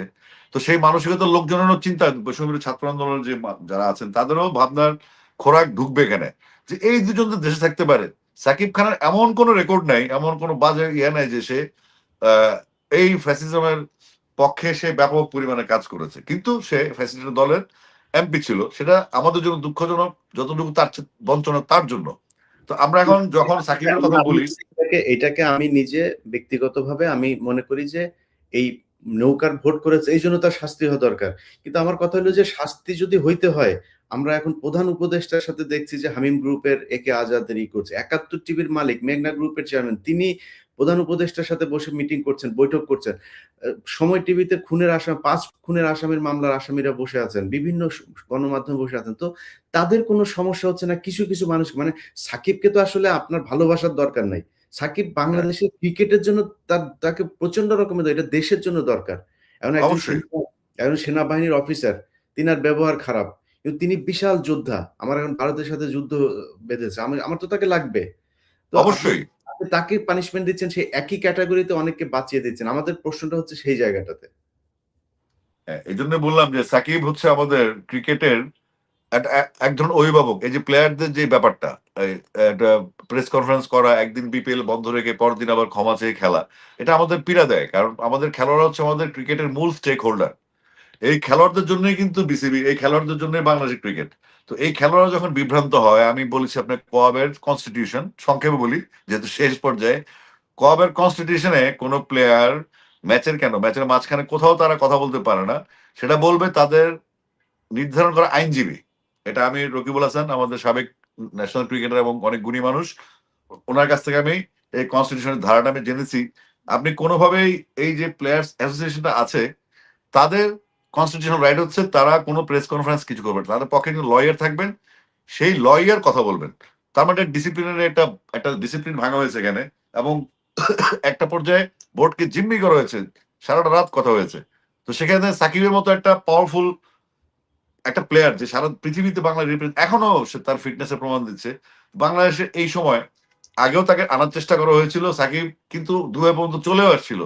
তারপর একটা আন্দোলনের কারণে সাকিবকে আসতে নিষেধ করা হয়েছে। কিন্তু আমি মনে করি যে আসিফ মাহমুদ, সজীব ভাইয়ের একটা সদিচ্ছা ছিল সাকিবকে আড়ানোর, এবং তৎকালীন সরকারও একটা সদিচ্ছা ছিল। কিন্তু হয়তো একটা অসন্তোষের কারণে আসা হয়নি। এখন পরিস্থিতি বদলেছে। যারা এই বিষয়টা নিয়ে ডিল করছে তারা ভাবতে শিখেছে যে সাকিব আসতে পারে যদি মাশরাফি এবং উনি থাকেন।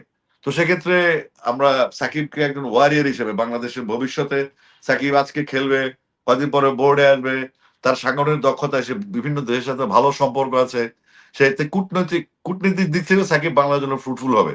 তো এরকম একটা সাকিবকে আমরা কেন বাইরে রাখবো দেশের বাইরে? এটা ইন্টেনশনালি। সাকিব আসলে হয়তো অনেকের প্রবলেম হবে। সাকিবও একটা আউটস্পোকেন, সাকিবও একটা ঘাটতারা রোগী আছে। তো আমার মনে হচ্ছে এই আশঙ্কাগুলি তাদেরকে ভীত করে তুলছে, যে কারণে তারা সাকিবের প্রবেশে তারা আন্তরিক না, এবং তারা প্রপাগান্ডা ছড়াচ্ছে, আবল তাবল বকছে, যেটার কোনো ভিত্তি নেই। এবং মানুষও বোঝার চেষ্টা করছে হ্যাঁ সাকিবকে লাগবে, কারণ শুধুমাত্র সাকিব একটা প্লেয়ার না, সে বাংলাদেশের সম্পদ, বাংলাদেশের ক্রিকেটারের সম্পদ। যেটা দলমত বা তার যদি শাস্তি হয়, তার যদি অপরাধ থাকে, সেটা সরকারি ইস্যু, তাই না? আমরা বারবার বলছি না, কিন্তু ক্রিকেটার সাকিব অনন্য, ডেফিনেটলি। ভাই ধরেন সাকিব আল হাসানের আমার কিছু কথা খুব মনে হয়। একটা হচ্ছে এশিয়া কাপে যখন বাংলাদেশের সাথে ভারত খুব বড় একটা অন্যায় করেছিল, ওই যে আপনার মনে আছে সেই বিষয়, দ্যাটস প্রবলেম। বাংলাদেশ জিতে যাচ্ছিল। সাকিব আল হাসান মাঠের বাইরে থেকে যেভাবে মানে মানে ব্যাট হাতে যেভাবে গর্জে ওঠে ওইভাবে গর্জে উঠে দিল। সবাইকে সে নিয়ে আসছিল মাঠের থেকে বের করে খেলতে হবে না, খেলা খেলবে না সে। ভারতের সামনে দাঁড়িয়ে যে এত এই যে আমার মনে আছে ভারতেই বোধহয় খেলাটা হচ্ছিল বা শ্রীলঙ্কাতে হ্যাঁ, কিনা হ্যাঁ। আমার মনে নেই। তো সেখানে দাঁড়িয়ে সে এটা করেছে এবং আ সাকিব আল হাসান এমন একজন মানুষ, সে হচ্ছে perfect man who can deal বাংলাদেশের সাংবাদিকদের। উনার চাইতে ভালো আচ্ছা, ডিল কেউ করতে পারে না। আমি কিন্তু এটা আরেকটা দেখছি। ইস্যু বলি, ক্লাস করি আপনার সাথে। সেটা হচ্ছে আপনি দেখবেন সাকিব আল হাসানকে পাপন সাহেব যখন প্রেসিডেন্ট ছিলেন, মানে উনার ভাষায় বৈধ প্রেসিডেন্ট, আমরা তো অবৈধ। হুম, যখন পাপন সাহেব ছিলেন, যখন বৈধ ছিলেন, তখন কিন্তু তিনি আগের দিন ইশারা দিয়ে সাকিবের খবর আছে, সাকিব কেন তার প্লেয়ারদের পক্ষে আসলো। হুম, লোটাস কামাল সাহেবের পায়ের কাছে সাকিবকে বসে থাকতে দেখা গেছে না? দেখা হুম, গেছে, ছবিও আছে। হুম, হুম। এবং আমার যে নামটা বললেন প্লেয়ার, তিনি কিন্তু আশরাফুলকে ব্যাট দিয়ে মারতে গিয়েছিলেন খেলার মাঠে। এটা ভাই ছবিও আছে। সরি আমি একটু এড করি।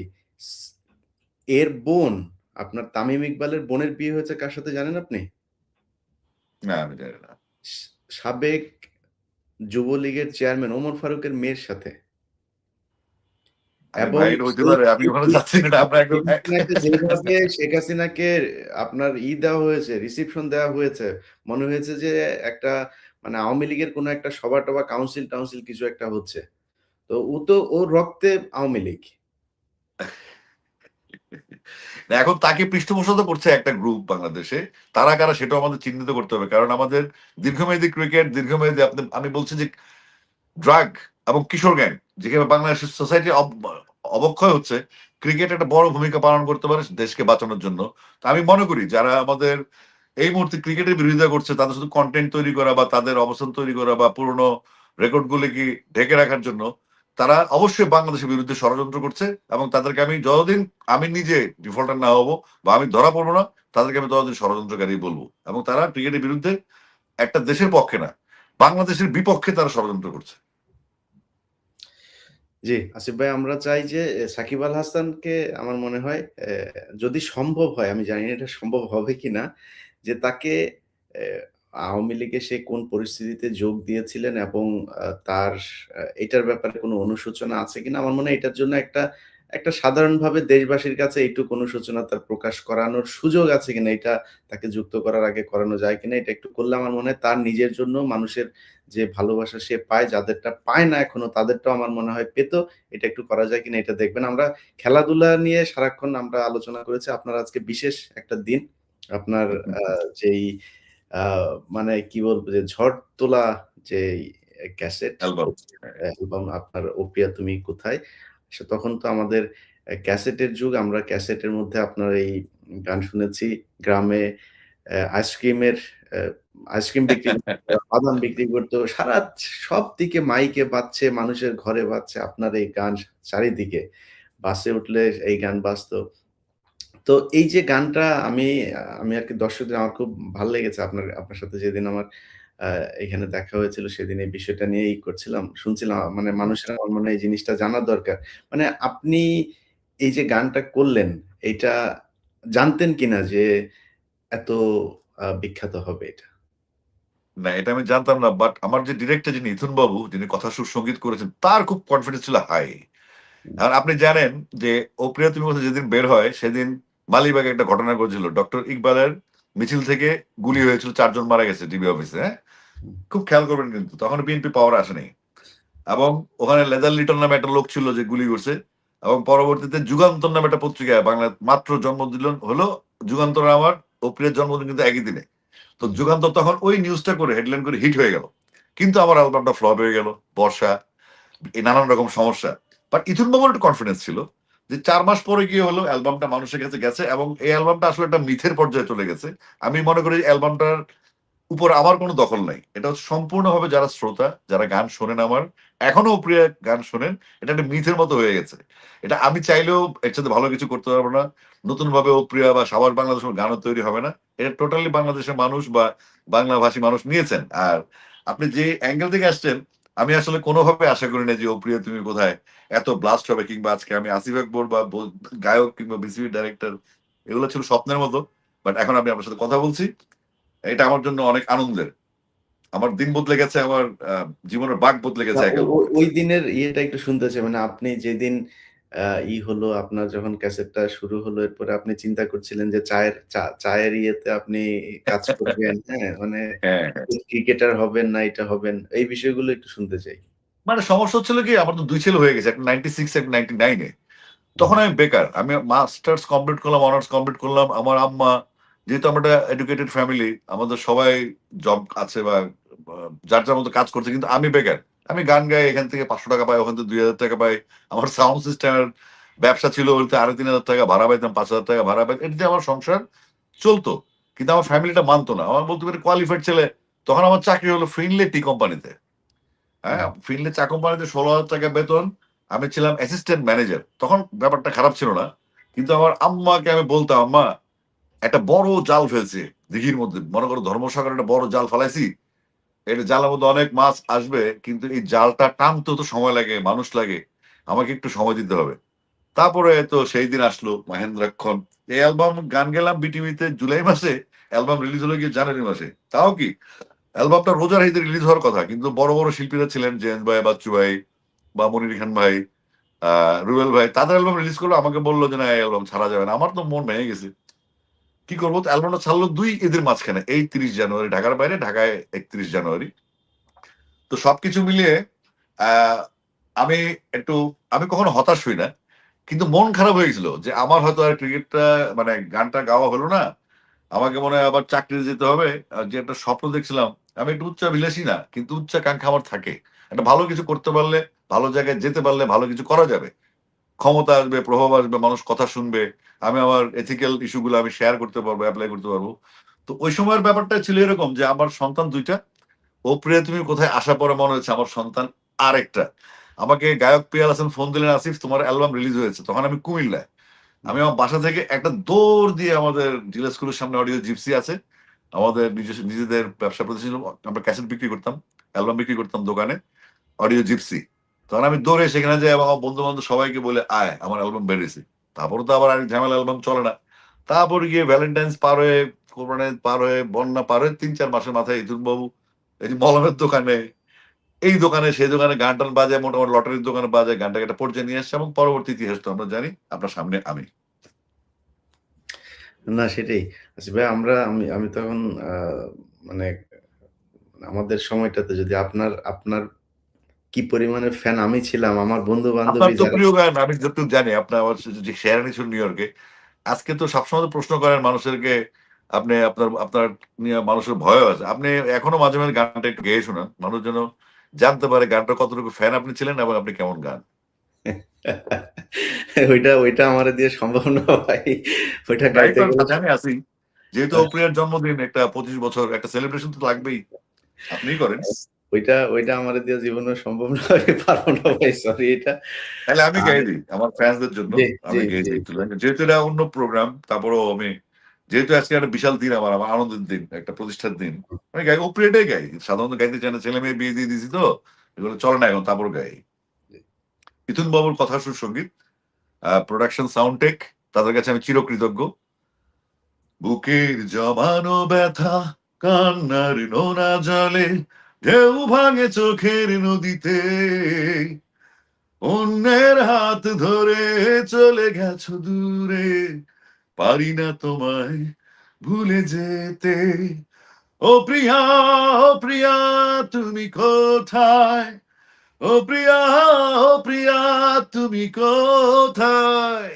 Thank you. না ধন্যবাদ আসিফ ভাই।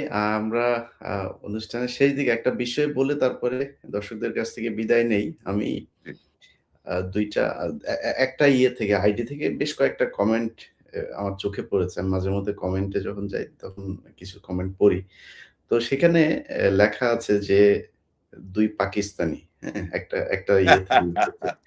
আপনাকেও নিশ্চয়ই এখন ইন্ডিয়ান বিভিন্ন নাম্বার-টাম্বার থেকে হুমকি-টুমকি দিচ্ছে। ফেসবুকেও আমরা দেখেছি আপনার ছবি দিয়ে তারপরে আপনাকে দেখে নেওয়া হবে এই সেই, আপনার নাজমুল ভাইয়ের আ আরো ২-১ জনের ছবি দিয়ে এগুলো করেছে।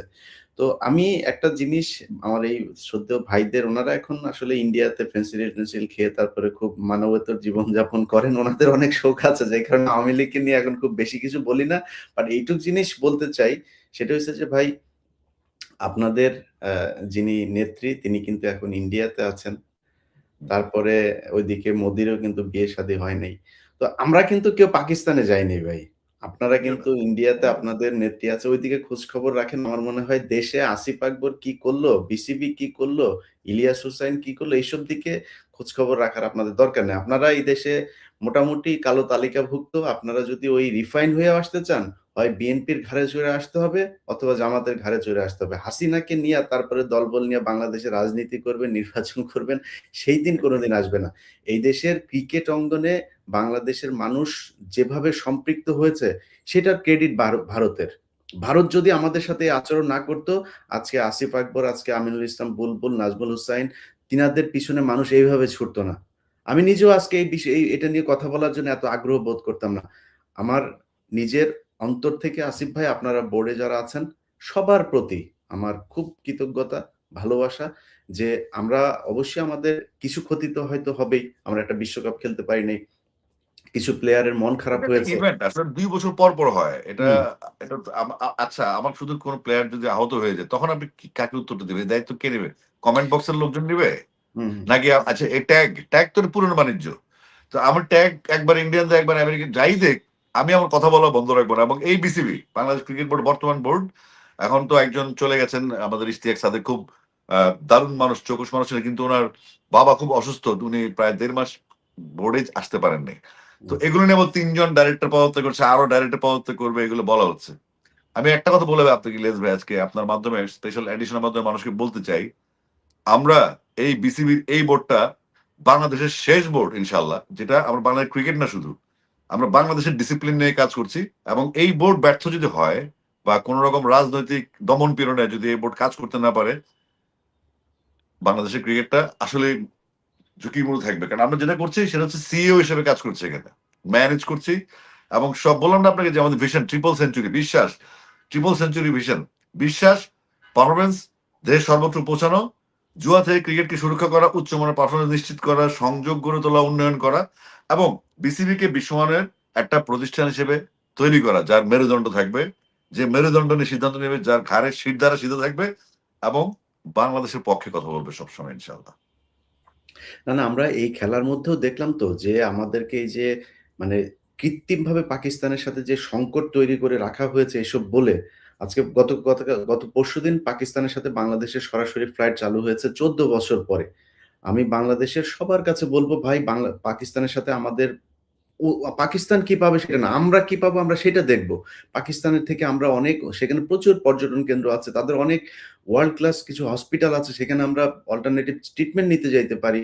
তাদের ওইখানে তাদের পোশাক, তাদের প্রসাধনী এগুলোর ব্যাপক চাহিদা আছে আমাদের বাজারে। আমরা ব্যবসা-বাণিজ্য করতে, আপনি ঘুরতে যাইতে চাইলে পাকিস্তানে আপনি YouTube এ সার্চ দেন, অনেক সুন্দর, সুন্দর জায়গা আছে। এটা ইউরোপ কিনা এটা বুঝা যায় না। এত সুন্দর, সুন্দর জায়গা আছে। আমাদেরকে শুধু বুঝিয়ে রাখা হয়েছে পাকিস্তানে কিছু মসজিদ আছে, কিছু বোমা আছে আর মানুষজন হাত পা ইয়া করে তারপরে পড়ে আছে। এটাই শুধু পাকিস্তান।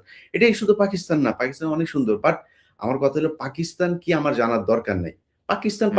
পাকিস্তানের সাথে বাংলাদেশ এই কিয়ামত পর্যন্ত কোনদিন এক হবে না। বাট আমার প্রয়োজনে তাকে ব্যবহার করতে হবে। আজকে পাকিস্তান ভারত আমাদের কোন হুমকি দেয়, এই হাসিনা যাওয়ার পরেও ভারত যখন এদিক থেকে ওদিক থেকে হুমকি দিচ্ছিল, তখন পাকিস্তানের একজন মন্ত্রী বলেছে যে, "আমার নিউক্লিয়ার তোমার নিউক্লিয়ার। তোমার যেকোনো সমস্যা আমি আছি।" আজকে সেটা প্রমাণ করেছে, যখন বিসিবি বোর্ড সারা ওয়ার্ল্ড এর কাছে চাপে ছিল, তখন পাকিস্তান ক্রিকেট বোর্ড আপনাদের পাশে ছিল, আসিফ ভাই, ছিল না? জি, জি, হ্যাঁ? জি। তারা বলেছে যে আমি আমি আমি আরেকটা জিনিস বিশ্বাস করি ইলিয়াস ভাই, সেটা হচ্ছে ২ টা এটম বোমা মারার পর হিরোশিমা নাগাসাকিতে আমেরিকা জাপান ভালো ফ্রেন্ড, চীন জাপান ভালো বন্ধু, হুম, হ্যাঁ? কোরিয়া জাপান এরা কিন্তু যুদ্ধে ছিল, হুম, ভিয়েতনাম। হুম, এরকম পৃথিবীর ইতিহাস আছে। আপনি কি এই যে পুরনো গল্পগুলি খাওয়ায়া জাতিকে কতদিন আপনি আফিমের মধ্যে রাখবেন? যেভাবে হ্যাঁ, ইংল্যান্ড হংকংকে ১০০ বছর আফিম ওয়ার বলে এটাকে, যে চায়নার সাথে ব্রিটিশদের যে আফিম ওয়ার ছিল ১০০ বছর, কিন্তু হংকং ইংল্যান্ডের আন্ডারে ছিল। সেই ইংল্যান্ডের আন্ডারে হংকং মুক্ত হওয়ার পরে এখন চীনের সাথে যুক্ত হয়েছে। চীন কিন্তু তাদেরকে আলাদা ফ্যাসিলিটি দিয়ে রেখেছে এবং বিকল্প হংকং তৈরি করেছে পাশাপাশি সেঙ্গেনকে। তো হুম, সুতরাং ব্যবসা বাণিজ্য এখন ইন্ডিয়া থেকে যদি পেঁয়াজ আমরা তো টাকা দিয়ে কিনে আনি, আমরা তো ফাও আনতেছি না, বরং বেশি দামেই কিনে আনি। এবং অনেক সময় পচা জিনিসও কিনে আনি, অনেক আমরা কিছু বলতে পারি না। করিডোর বা ট্রানজিট, এগুলো অনেক ইস্যু আছে যেগুলো বিদ্যুতের আমাদের অবস্থাটা দেখেন না, বন্দর প্রমাণ ব্যবহার। হয়েছে বিদ্যুৎ যে দুর্নীতি, বিদ্যুতের এই চুক্তি যে অসম চুক্তি হয়েছে, এখানে দুর্নীতি করা হয়েছে। তাহলে তাহলে এখানে বলার লোক নেই কেন? শুধুমাত্র ক্রিকেট নিয়ে আপনি আরো তো বিষয় আছে, আপনি কথা বলেন, আমি তো নানান বিষয় নিয়ে কথা বলি। আমি তো একটা মেয়ে, ছোট মেয়ে, আমি ফেলানিকে নিয়ে কথা বলবো, আমি বর্ডার কিলিং নিয়ে কথা বলি, যেটা আমার দেশের জন্য আমি কথা বলি, আমি কারো বিরুদ্ধে বলছি না। হুম, আমি একজন বাংলাদেশের মানুষ, আমি দেশপ্রেমিক মানুষ হতে চাই, আমি আমার দেশের পক্ষে কথা বলি। এই কথাটা যদি কোনো দেশের বিপক্ষে যায়, সেটা তো আমার দোষ না। হুম, আমি তো ইন্ডিয়াতে গানও গেয়েছি, আমি এবং ৫ই আগস্টের পরে আমি ইন্ডিয়া যাইনি, আমার ভিসাও নাই, এবং আমাদের বাংলাদেশের জন্য ভিসা বন্ধ। কিন্তু ৫ই আগস্টের পরে কিন্তু মুস্তাফিজও আইপিএল খেলেছে, জেমস ভাইও কলকাতা কনসার্ট করেছে, সাকিব খানও কিন্তু সিনেমা শুটিং করেছে। দোষ হইলো আমার। এই হলো ঘটনা। এটা আমি মনে না নিয়ে মেনে নিয়েছি, এবং যখন যেটা যুক্তিযুক্ত তখন সেটা বলা হচ্ছে আমার স্বভাব এবং আমার কাজ। কে কি বললো, কে হুমকি দিল, এগুলো নিয়ে আসিফ আপনাকে নড়ানো যাবে না। কারণ ২৫ বছর ধরে আমি এগুলো শুনছি, শুনেই যাচ্ছি, এখনো শুনছি। আমি অভ্যস্ত, ভাল লাগে। হ্যাঁ, খুব ভাল লাগে আমার কাছে। এই দেশের মানুষের এগুলো বলে আর এখন লাভ নাই। কারণ এই দেশের মানুষ জানে যে কিছু হইলেই উনারা স্বামী-স্ত্রীর মতো সম্পর্ক করে। আর স্বামী-স্ত্রী তো এখন চলেই গিয়েছে সেইখানে। উনারা ওইখানেই, ওইটাই ওদের জায়গা। দেলোয়ার হোসেন সাঈদী থেকে বলা শুরু করেছে যে ওইটা হচ্ছে ওদের মামা বাড়ি, দাদা বাড়ি, এবং অনেকে বলে থাকেন শেখ মুজিবের আসল বাবার বাড়িও সেইটা। তো তারা ওইখানে থাকেন। তারা কিছু হইলে ওইখানেই যান। কিন্তু সমস্যা হইলো আমাদের। আমরা সব নাকি হইলো গিয়ে এই দেশের মানুষ খালি আওয়ামী লীগের বিরোধিতা করলেই সব পাকিস্তানে। পাকিস্তানের জীবনেও কোনোদিন যায়নি। পাকিস্তান আমিও যদি তো এত যাইনি। খারাপ আমি হয়, কখনো পাকিস্তান যাইনি আসলে। আমি জানিও না খুব বাংলাদেশের একটা পাকিস্তান সম্পর্কে। 99.9% মানুষ জীবনে মানে হয়তো ঘুরতে এখন যাবে মানুষ, যেহেতু সপ্তাহে ২ দিন শনিবার, বৃহস্পতিবার ২ দিন তারা ফ্লাইট চালু করেছে। ১ম ফ্লাইট আপনার টিকেট ছাড়ার ১ ঘন্টার মধ্যে সব টিকেট শেষ। ২য় ফ্লাইটের টিকেটও শেষ হয়ে গিয়েছে। মানুষ এখন ঘুরতে যাবে, মানুষ কাজে যাবে। কিন্তু কথা হইলো যে আপনি যে এটারে মানে সেই ৭১ এর বেচে তারপরে পাকিস্তানের সাথে যুদ্ধ হয়েছে এজন্য, তো আমেরিকা তো পাকিস্তানের পক্ষে ছিল তখন। আমেরিকা যান কেন? হ্যাঁ, আমেরিকা সেটা তো যাওয়ার এটার জন্য জন্য এত না। কান্দাকাটি, আমেরিকারও বাদ দেন। সমস্যা সপ্তম কোথায়? নৌবহর পাঠালো না আমাদের এখানে, তারপর চায়না হ্যাঁ, তো ছিল না আমাদের সাথে। তো তো চায়নার সাথে বন্ধুত্ব হইলো আমাদের, তাই না? এখনো রাইট। বড় চায়নাও ইন্টারেস্ট ছিল চায়না না। এখানে। চায়না শেখ মুজিব যেদিন মারা যায় তার পরের দিন আমাদের স্বীকৃতি দিয়েছেন। এক্সাক্টলি। তো তো এখন আমরা আসলে এগুলো এইটার জুজু, আমরা ছোটবেলায় একটা কবিতা পড়েছিলাম ইংলিশ রাইম, এটা আমার মনে নাই, কিন্তু ওখানে জুজুর ভয় ছিল। এটা দিয়ে বাংলাদেশকে দাবিয়ে রাখা হয়েছে যে ওখানে ভালো, ওটা ভালো, পাশেরটা ভালো, তার পাশেরটা ভালো না। তো হুম। এগুলো আসলে পররাষ্ট্র নীতি বা আমাদের বিজনেস নীতি যেগুলো আছে সেগুলোর সাথে আসলে আমাদের দুই রাষ্ট্রের সম্পর্ক হওয়া উচিত জনগণের কল্যাণে, দুই দেশের মানুষের কল্যাণে। কিন্তু এখান থেকে হচ্ছে ওয়ান সাইডেড। এবং বাংলাদেশের শত শত খুনি, লুটেরা, দুর্নীতিবাজ সব ওখানে গিয়ে আস্তানা গেড়ে আসছে। তার মানে কি? তারা কারা? তারা হচ্ছে ওই দেশের একটা রাজনৈতিক দল যারা বাংলাদেশে পালন করতে, এখন তারা পলাই গেছে, তাদের জায়গায় শেষ। Problem solved. না আসিফ ভাই, বিষয়টা খালি ওইটাই না। ধরেন আপনার এই যে ক্রিকেট নিয়ে যেটা হলো, আপনি দেখেন মানে বাংলাদেশের মিডিয়াটা এমনভাবে তৈরি করা হয়েছে, এটা তো সেই ১৯৭১ সালের পর থেকে ওদের হাত দিয়ে তো তৈরি। মানে হ্যাঁ, হ্যাঁ, ওদের বিরুদ্ধে কিছু গেলে এটা এটা কিন্তু কৃত্রিমভাবে তৈরি করা সংকট। হ্যাঁ, সুশীল, সুশীল। ওই যে সুশীল, যাদেরকে চুতিয়াশীল বলা হয় আরকি। ওইটা সুশীল গোষ্ঠী তারা তৈরি করছে। তারা মানুষ মেরে ফেললে কোনো বিশ্বজিৎকে কোপায়া প্রকাশ্যে খুন করলে কোনো সমস্যা হয় না। তারা ফেলানির কোনো প্রতিবাদ করবে না। তারা একটা টিপ নিয়ে দেশটা হুঙ্কার শুরু করে দিছে। একটা নাটক তৈরি করেছে যেখানে গরুর মাংস আমরা খাওয়ার আসলে জন্য মানুষ মারা হয়। সেটা নিয়ে কোনদিন ১ম আলোয় নিউজ গিয়েছে? এইখানে এই যে একজন প্রিয়া গোপ, জমিনের জানেন যে বিরুদ্ধে প্রিয়া গোপ আপনার, হুম। প্রিয়া গোপ যে মারা গেল নারায়ণগঞ্জ, ছাদের উপরে মেয়েটা ছোট্ট ৫ বছরের, সেটা নিয়ে কোনো কথা কিন্তু নাই, কোনো ছবি ছাপে না কিন্তু। তো এগুলোর থেকে নতুন জেনারেশন বেড়ে আসছে। নতুন জেনারেশন তাদের দেশকে আসলে, তাদের বয়স ছোট এবং তারা ভবিষ্যৎ দেশটা চালাবে। তারা তাদের ন্যায্য হিসাব বুঝে নিচ্ছে এবং এটা আমাদেরকে আশাবাদী করে সবসময়। না অবশ্যই ভারতের ব্যাপারে বাংলাদেশের মানুষের এখন যে অবস্থান, এই অবস্থান ইনশাআল্লাহ সারা জীবন থাকবে। যারা ভারতের সাথে সম্পৃক্ত হইতে চায়, যারা ভারতের কোনো ঘটনা হইলে ভারত মানে কিছু হইলে ওরা একটা তৈরি করে। ধরেন এই যে এখন আপনি খেলতে যাবেন না, বিশাল কিছু হয়ে যাবে। মানে বুঝাচ্ছে যে আমাদের দেশের জন্যই কাজ করছে। কিন্তু কাজটা করছে আসলে ভারতের জন্য। এইটাই করেছে সেই ৭১ এর পর থেকে সবসময়। আপনি দেখেন না আমাদের এই যে এই যে পাকিস্তানের সাথে যে সংকট, আপনি তার কাছ থেকে পেঁয়াজ কিনেন। কেন পেঁয়াজ পাকিস্তানের নাই, যদি আমি চিপ রেটে পাই তার চাইতে, তাহলে আপনার হুম। বেটার অপশন আমি কেন অ্যাকসেপ্ট করব না? আমি চীন থেকে কেন অবশ্যই নিব করবো। না? আমি আমি কম্বোডিয়া থেকে কেন আমি নিব যদি না? আমি যদি গম আনতে ব্রাজিল যেতে পারি, আমার হ্যাঁ, পেঁয়াজ আনতে আমি আমি তুরস্ক যাবো না কেন? আমার দরকার, আমার মানুষের দরকার ন্যায্য মূল্য বা দ্রব্য মূল্য স্থিতিশীল রাখা, সাপ্লাই চেইন অন রাখা, মানুষ যেন কষ্ট না করে। সামনে রোজা আসছে, গত রোজায় সহনশীল ছিল, এই রোজায় কি হয় আল্লাহ জানে। তো আমাদের কথা হচ্ছে এই যে পারস্পরিক সম্পর্কের পররাষ্ট্রনীতি, নতজানু পররাষ্ট্রনীতি নয়, সবার সাথে বন্ধুত্ব। কারো আনুগত্য বা কারো নিচে থাকা কিন্তু বাংলাদেশের পররাষ্ট্রনীতি না। তো আমাদের পররাষ্ট্রনীতি মাথায় রাখলে আমাদের জাতীয়তাবোধ, আমাদের দেশপ্রেম একই সূত্রে গাঁথা। আমরা সবার আগে বাংলাদেশ এবং বাংলাদেশ নিয়ে ভাবছি, এবং তরুণ প্রজন্মের মধ্যে এটা একটা স্ফুলিঙ্গের মতো এটা ছড়িয়ে পড়েছে। আমি বিশ্বাস করি এখন আর ট্যাগ দিয়ে অপপ্রচার করে, কারো তাবেদারি করে, দালালি করে বাংলাদেশের মানুষকে আটকে রাখা সম্ভব না। এখন আমাদের যেটা করতে হবে, আমাদের সলিড পারফর্মার যারা, আমাদের যারা ভালো দেশের জন্য, তাদেরকে সম্মান দিতে হবে। দেশের সম্মান নেই। আপনি যদি সাকিবকে আজকে সম্মান না দিতে পারি, সেটা বাংলাদেশের ব্যর্থতা। সাকিবের কি আইনগত ইস্যুগুলো সেটা সরকার দেখবে, কিন্তু প্লেয়ার সাকিব তো বাংলাদেশ অপরিহার্য। এবং বাংলাদেশের ক্রিকেটটার জন্য সাকিব হচ্ছে একটা রত্ন। নট ফর সে খেলবে এটার জন্য না, সে ভবিষ্যতে হয়তো বোর্ড প্রেসিডেন্ট হতে পারে, ভবিষ্যতে সে ক্রিকেটের যে অবদানগুলি, ইন্টারন্যাশনাল ক্রিকেট ডিপ্লোমেসি আছে, সাকিব একটা ভালো ভূমিকা রাখতে পারবে। যার একটা বোল্ড ক্যারেক্টার আছে, যে কথা বলতে পারে। সাকিব আল হাসান মানে আলাদা একটা ব্র্যান্ড। সে সত্যি কথা বলতে পারে এবং প্রতিবাদ কই, তখন তো সাকিবকে যখন পায়ের নিচে বসে থাকে, পাপন যখন তার ফিক্সিং নিয়ে একটা একটা টেলিফোনের কারণে তাকে ১ বছর নিষেধাজ্ঞা দিল, কই তখন তো প্লেয়াররা সাকিবের পক্ষে আসে নাই, আসেনি তো। কেন আসে নাই সাকিবের পক্ষে? এটা প্রশ্ন না এগুলি? এটা প্রশ্ন। সাকিবকে কেন আসে না? তার মানে কারো পকেট কমেডিতে চলছে, কারো প্রভাবে চলছে, কারো নির্দেশনা চলছে, আশা দেখানো হয়েছে ভবিষ্যতে আমি মন্ত্রী হব কিংবা ভবিষ্যতে বিসিবি প্রেসিডেন্ট হবো, তোরা আমার সাথে থাক। এগুলো এখন পোলাপানে বুঝে, যারা ছোট ছোট অনলাইন অনলাইন চালায় না।